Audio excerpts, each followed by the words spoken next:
Celia a Slave by Larkin Bryant, History 1301, November 6th of 2020.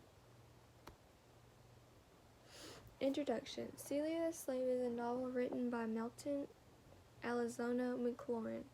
This book was published in 1991. The main theme in this book is about to show the struggle the slaves went through and also how they lived during this time, and their struggles that they faced every day.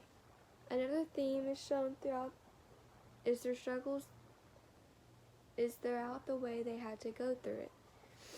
They couldn't do anything about it because of how powerless they were. Beginnings. In the beginning of this chapter, we meet a character named Robert Newsom. We learn that Robert was married to his wife. We don't know her name. Their son named Harry and their daughter named Virginia. Their children were very young. Virginia was less than 2 years old and Harry was less than 7 years old.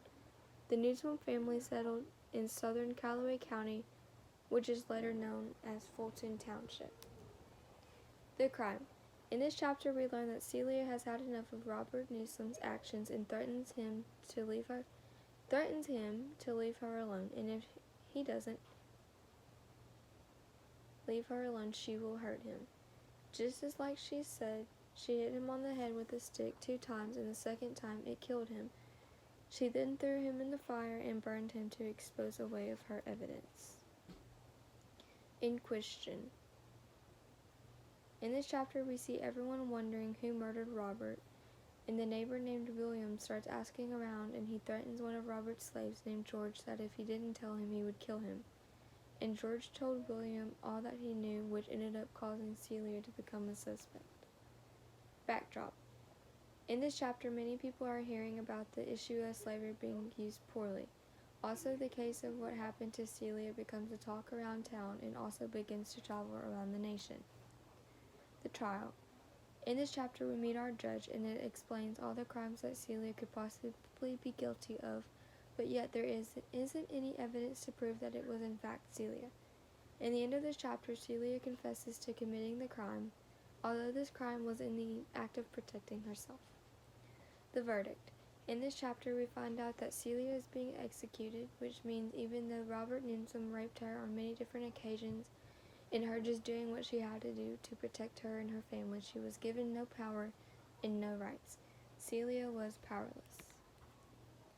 Final deposition. In this chapter, we learn about ending results, and we start hearing about how many more cases like this have been happening. For example, the book shows good examples of how slaves are being mistreated in this time period, and still hearing about how slaves are powerless and getting treated poorly by their owners, and they have no right to say stop for any instant. Conclusion. In conclusion, we see how everyone should be treated equally and also how everyone should be free. We also see how listening to someone would give you a better chance. For example, if Robert Newsom would have just listened to Celia, the situation would have been different. However, this event happening is part of a reason why slaves isn't a thing today, and they wouldn't be given power to stand up for themselves in any situation.